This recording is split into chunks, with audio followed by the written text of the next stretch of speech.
están diciendo en el estudio en Caracas que tenemos un pase en vivo y en directo a la Fiscalía, donde va a haber un pronunciamiento precisamente sobre el tema de la CPI por parte del fiscal Tarek William Saab. Nos vamos en vivo a la Fiscalía en Caracas. Adelante.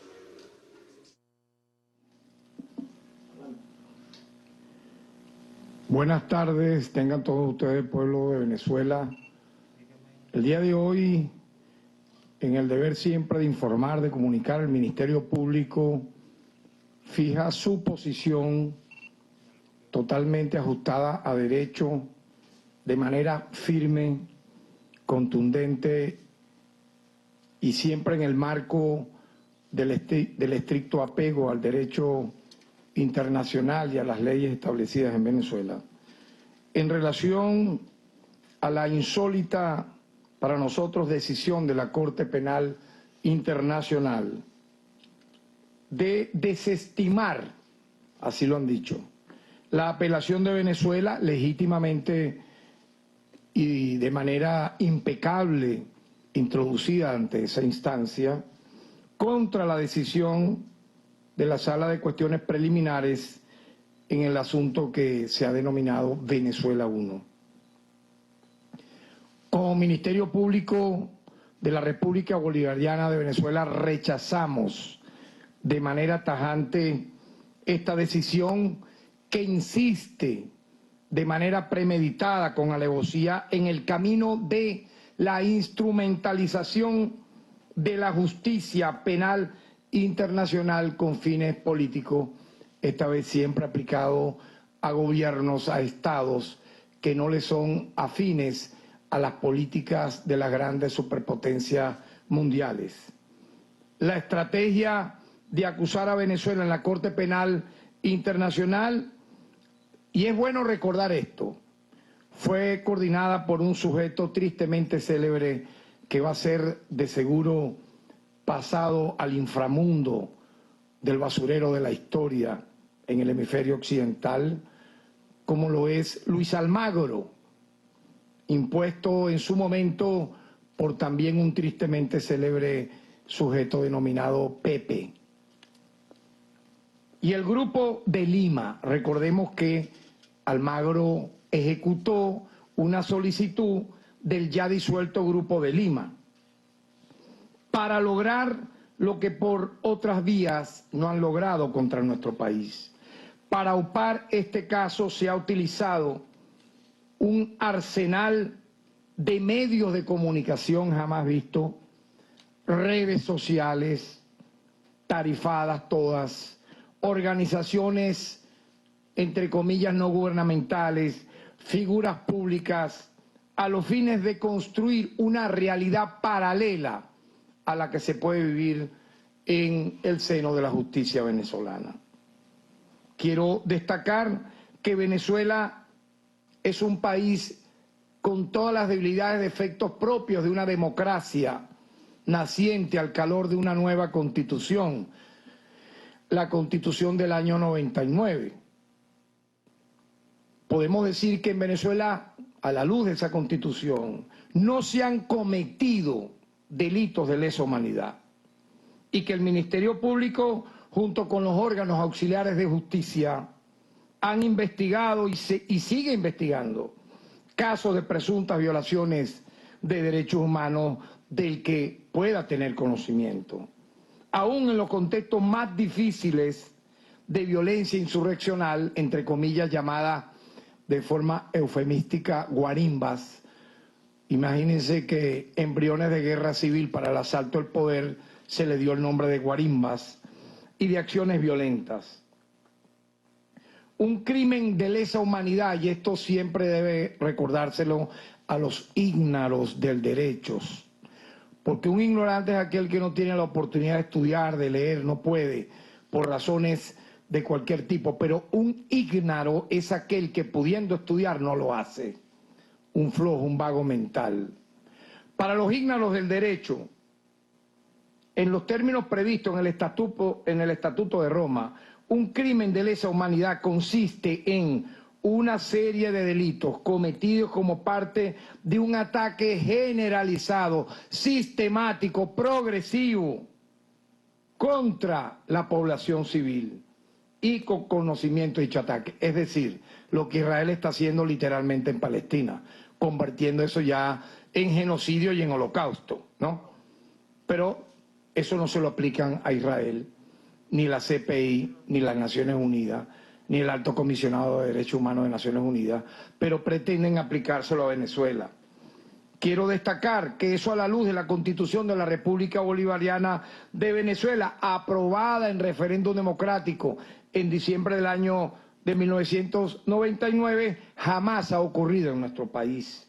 Como sí pudo haber ocurrido en los terribles años de la década de los 80, de los años 60, 70, 80, 90, pero particularmente en la década de los 60, en la mal llamada lucha contra insurgentes, donde se dio el caso de 5.000 desaparecidos, 55.000 detenidos de manera arbitraria, puesto a la orden de tribunales militares, de 5.000 asesinados. Eso se quiere obviar o olvidar, pero tenemos que recordar, fue terrorismo de Estado aplicado a la luz de una constitución hecha por un bufete privado, conocida como la difunta Constitución del año 61. Lo que se le está aplicando a Venezuela con todos estos procedimientos es el llamado lawfare, es insistir en el camino de la persecución hacia Venezuela, inscribirse en una lucha pareciera ya obsesiva, sin cuartel, para lograr por una vía extrajudicial de colionaje judicial, de imposición de un imperio judicial contra nuestro país, lo que por la vía democrática e incluso por la vía violenta no han logrado.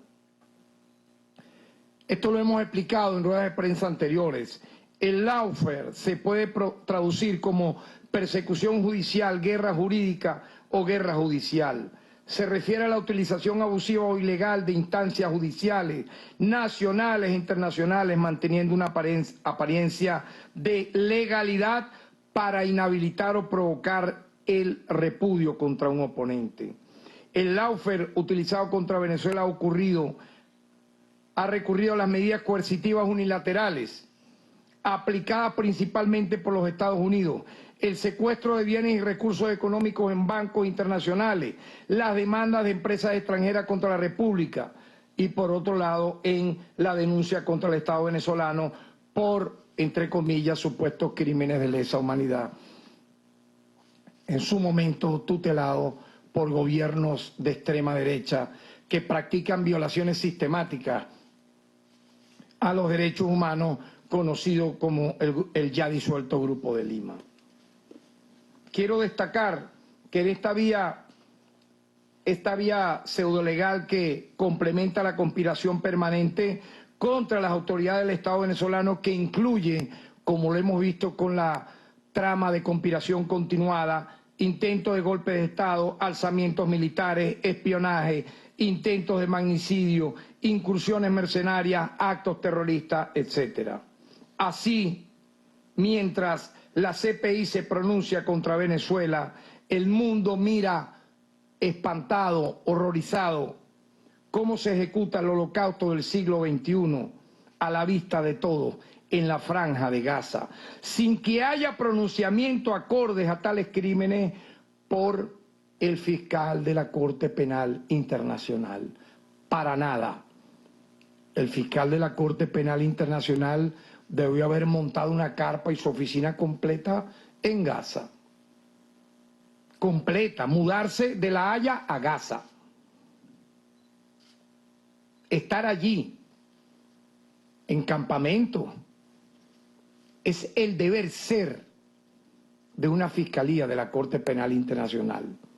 La oficina del Alto Comisionado de Derechos Humanos de la ONU debió haberse instalado en Gaza como escudo de protección a la población civil, pero no.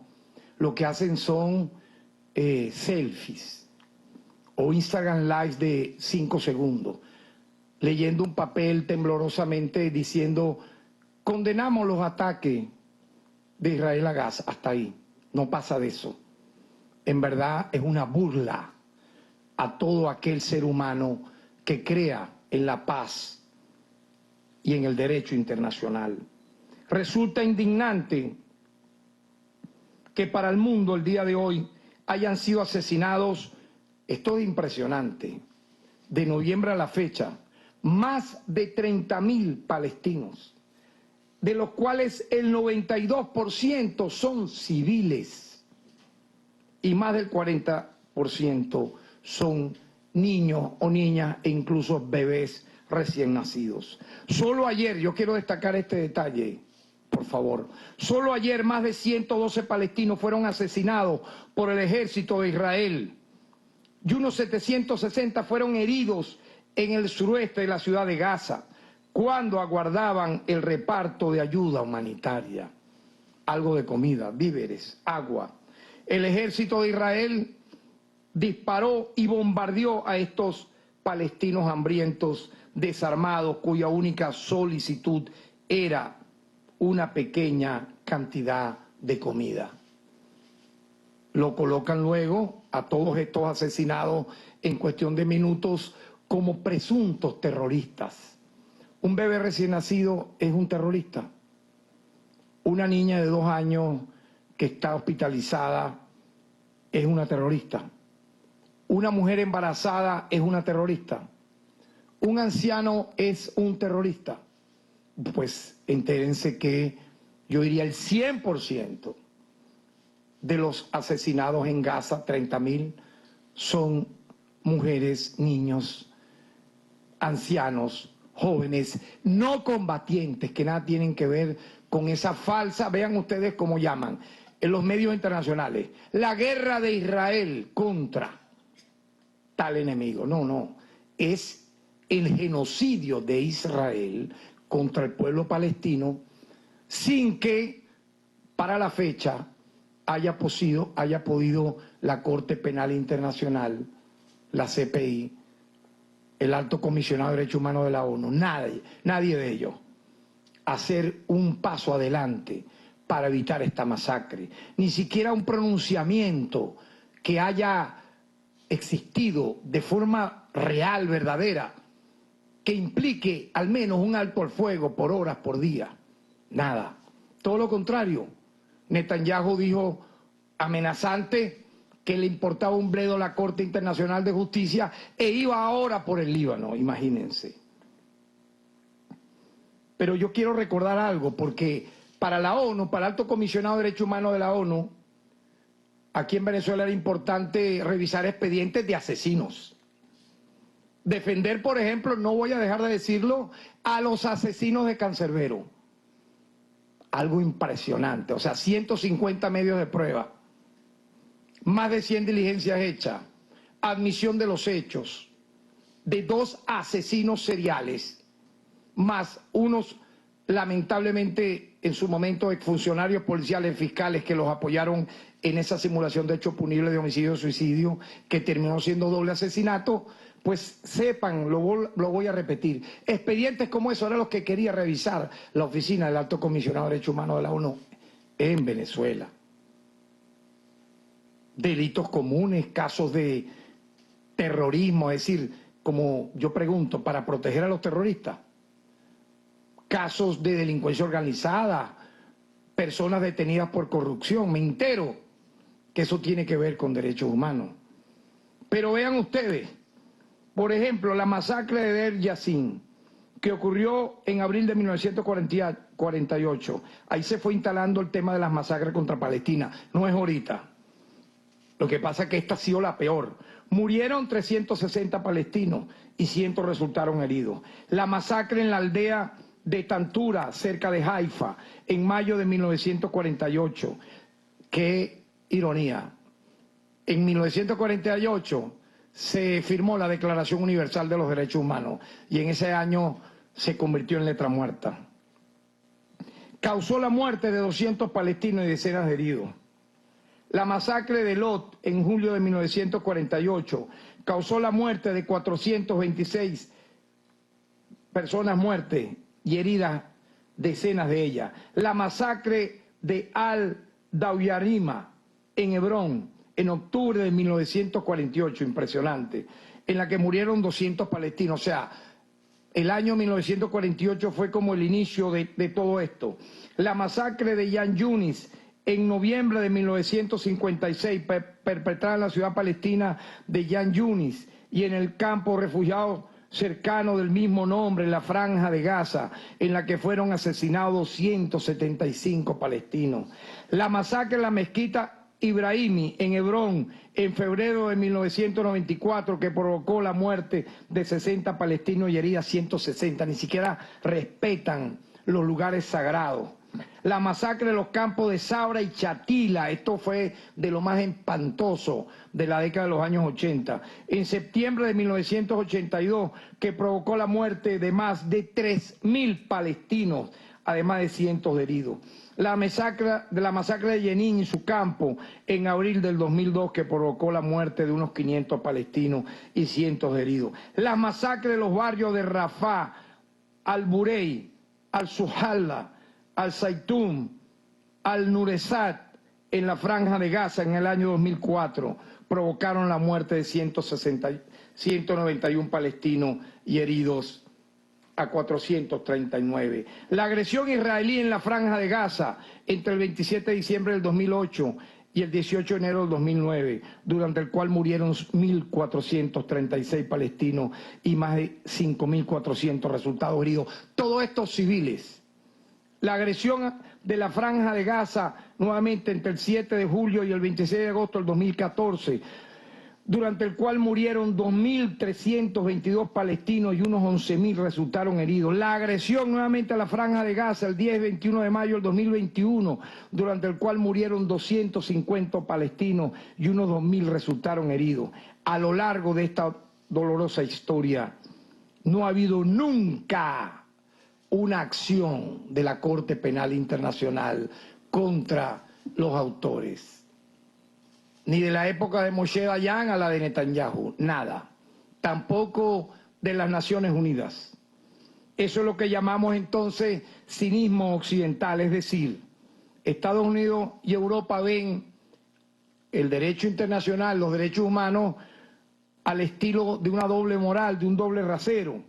Se condena y sataniza muchas veces de forma premeditada, inventando historias porque no las tienen, captando denuncias falsas, como han sido la mayoría de los casos que ha trabajado la CPI en relación a Venezuela, vistas en redes sociales, sin denunciantes que entreguen de forma certificada la presunta denuncia con el nombre, el apellido de la víctima, sino me dijeron, yo vi, alguien contó, y todo eso sacado de redes sociales. Por ejemplo, colocan casos como el de ultraje sexual, imagínense, a que supuestamente en un operativo a una joven le tocaron la espalda, le tocaron la mano, ya lo colocan como un delito de violencia sexual. Detenciones masivas ilegales, arbitrarias, ¿saben cuáles han sido los casos? Personas que han sido colocadas en una acera, en un operativo de lucha contra la violencia callejera, entonces colocan así, centenares de detenidos el día tal de la guarimba de abril, mayo del año 2017, y cuando tú revisas era que estaban sentados en una acera, pero lo colocan como detenciones arbitrarias masivas, impresionante, ¿no? Como quisieron inventar un concepto falso de desaparición forzada con el caso de Rocío San Miguel, previamente detenida por una orden de aprehensión, comunicado su detención, comunicada su presentación ante un tribunal, visitando su hija a la detenida, y todavía aún dicen que fue una desaparición forzada, cuando sabemos que la desaparición forzada es de facto un secuestro. La persona llevada, víctima del secuestro, a un lugar clandestino que nadie sabe dónde está, y lamentablemente de manera final, por eso es una desaparición forzada, la persona es asesinada y nunca aparecen sus restos.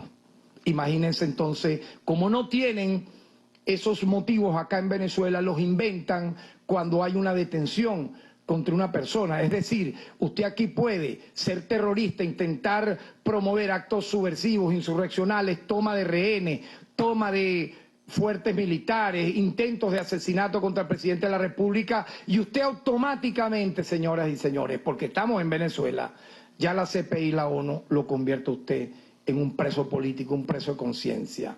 Pero los asesinados en Gaza, los mártires de Gaza no existen, ni siquiera colocan un día de duelo por esos asesinatos, que son masivos. ¿Por qué? ¿Qué significa, por ejemplo, genocidio, señores? Es literalmente el asesinato y el exterminio sistemático de una población civil. Lo que yo acabo de detallar, apenas un resumen, desde el año 48 hasta la fecha, ¿qué es? Es el exterminio, literalmente, del pueblo palestino, para no hablar de los millones que han sido expulsados de su territorio originario. Vean cómo era el mapa de Palestina en 1948, en los años 40, y vean cómo está ahora reducido. Y pretenden ya reducirlo a la nada, porque se ve clarito que quieren tomar toda Gaza para llevarlos, arrinconarlos a Cisjordania, y luego de Cisjordania echarlos ¿a dónde? Al Mar Muerto, a los que quedan allí. Impresionante, señores. Ahora bien, frente a todo esto, yo quisiera, por favor, que tengamos en atención un breve video y luego la actuación del Ministerio Público en relación a cómo nosotros aquí hacemos justicia en materia de derechos humanos y cómo frente a esto que vamos a ver no han hecho absolutamente nada, ni las Naciones Unidas ni la CPI. Veamos este corto video. Mi sombra dice que reírse es ver los llantos como mi llanto, y me he callado, desesperado, y escucho entonces la tierra llora. La era está pariendo un corazón, no puede más, se muere de dolor, y hay que acudir corriendo, pues se cae el porvenir. La era está pariendo un corazón, no puede más, se muere de dolor, y hay que acudir corriendo, pues se cae el porvenir en cualquier selva. Lamentable. Ahora yo me hago una pregunta.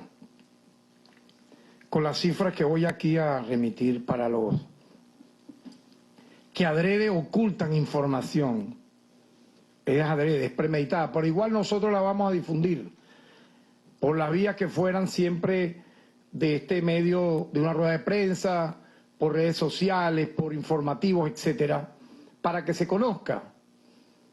¿Qué sentido tiene que se aplique el Estatuto de Roma a Venezuela cuando en Venezuela la justicia actúa en relación a los casos de violaciones a derechos humanos? ¿Qué tiene que investigar personas que no conocen absolutamente de los casos, que no han enviado uno solo de manera real? Lo que han enviado son unos 70, 80 casos que hemos tenido que descifrar casi que con la inteligencia artificial para ver quiénes eran las presuntas víctimas.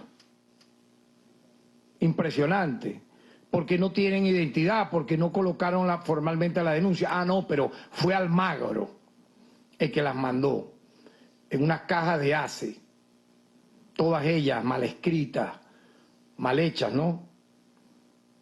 Pero las cifras del Ministerio Público hablan por sí solas. Nuestro compromiso con la defensa de los derechos humanos no ha declinado desde que asumimos este Ministerio Público. Desde nuestra llegada en agosto del año 2017, vean esta cifra, señores, a ver qué otro país en el hemisferio occidental presenta acciones como esta. 2.313 personas han sido imputadas por violaciones a derechos humanos. Han sido acusadas 2.658 involucrados. Han sido privados de libertad, una cifra sumamente importante en proporción a las investigaciones. Casi 1.000 personas, 993 personas privadas de libertad. Y hemos logrado 555 condenas, es decir, sentencias definitivamente firmes.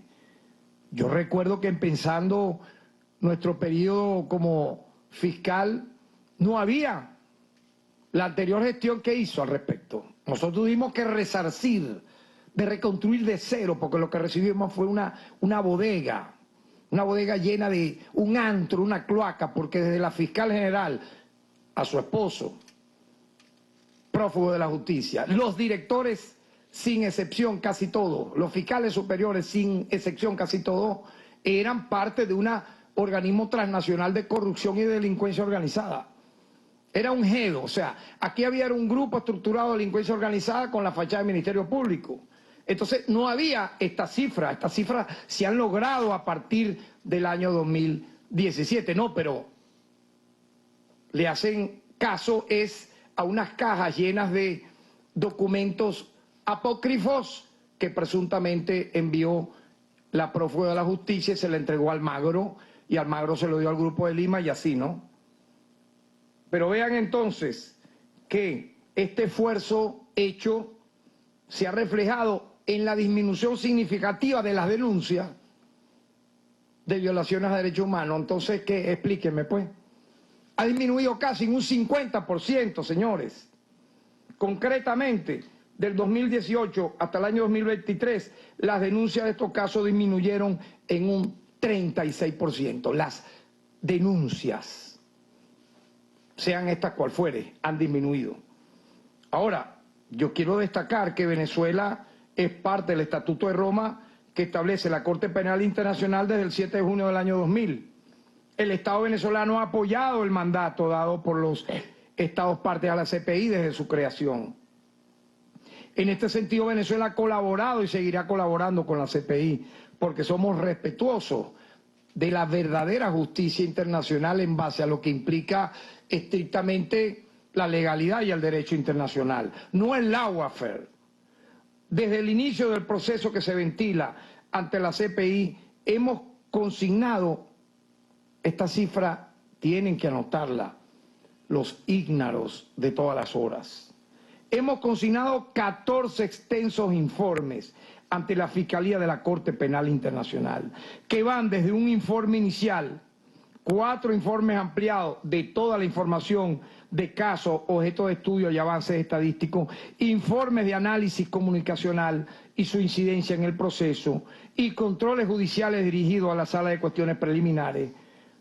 Y como corolario de todo este proceso, Venezuela presentó ante la Fiscalía de la Corte Penal Internacional un compendio de 300 fichas o minutas que señalan los avances significativos de cada caso en particular que fueron ofrecidos como muestra a la Fiscalía de la Corte Penal Internacional. Sin embargo, oído el tambor acá, hemos conocido que la Sala de Cuestiones Preliminares apenas, qué pena esto que voy aquí a referir, apenas revisó el 20% de esa información suministrada. Entonces, ¿para qué se hace un Estado parte del Estatuto de Roma? Para que cuando tenga su legítimo derecho a defenderse sobre infamias llevadas allá, no te lean, no te tomen en cuenta lo que tú dices, no miren lo que tú escribes allí, lo que tú entregas allí. O sea, de un 100% tú solamente vas a revisar un 20%. Es de verdad una ofensa a ese memorándum que se ha firmado entre la CPI y Venezuela, una ofensa al Estatuto de Roma entonces, porque el 20% de esa información suministrada deja restante a un 80% que no fue tomada en consideración. Es una evidencia entonces del total, yo diría, la total óptica del lawfare, de querer tutelar judicialmente al Ministerio Público, a los tribunales penales, al TCJ, a la Defensa Pública, a la Defensoría del Pueblo, a todo el sistema de justicia venezolano, actuando a la par de este estilo de coloniaje jurídico, obviamente con el sesgo propio de quienes están interesados en destruir la democracia venezolana por esta vía, pero frente a lo que está pasando en Palestina, allá no miran los ojos. Allá los lentes de sol los ciegan. Desde el año 2020, en noviembre del año 2020, cuando visitamos a la fiscal Fatou Bensouda en La Haya, hemos venido señalando que Venezuela no ha recibido el mismo trato que otros países reciben en ese proceso. Por ejemplo, como lo que ocurrió con Colombia, la Colombia de Uribe y de Duque, la Colombia de los falsos positivos, la Colombia de los cementerios totalmente, yo diría, en cada esquina, municipio, parroquia de Colombia, los cementerios humanos en que convirtieron ese país. Convirtió Uribe a Colombia en un camposanto. La CPI abrió una averiguación y cerraron la investigación. Increíble, ¿no? También ocurrió con Reino Unido en relación a la manera como mataron civiles iraquíes. Y hoy, obviamente, debemos reiterar esa manera de actuar de doble rasero, donde a veces hablan, eso mueve a risa si no fuese un hecho realmente cruel, hablan de la responsabilidad de proteger. Alguna gente invoca esto para que invadan a Venezuela y maten a civiles como está haciendo Israel en Gaza, ¿no? Pero es increíble, ¿no? La responsabilidad de proteger se utiliza o se invoca para que Venezuela sea invadida, ¿no? Ocupada, supuestamente de manera humanitaria. Pero en Gaza, ante el genocidio, ante el exterminio, ante los crímenes de lesa humanidad, todo ahí va junto. Todo el Estatuto de Roma está siendo violado en Gaza por parte de Israel. Allá hay crímenes de lesa humanidad, crímenes de guerra, genocidio, todo. Pero allí, este principio de proteger, ¿dónde está? Ha quedado vacío de contenido, pues debería ser utilizado con acuerdo del Consejo de Seguridad para parar el holocausto que Israel está cometiendo, pero ni siquiera Estados Unidos ha permitido aprobar un acuerdo que llame a un cese al fuego, porque cada vez que se presenta ese debate, vetan el acuerdo.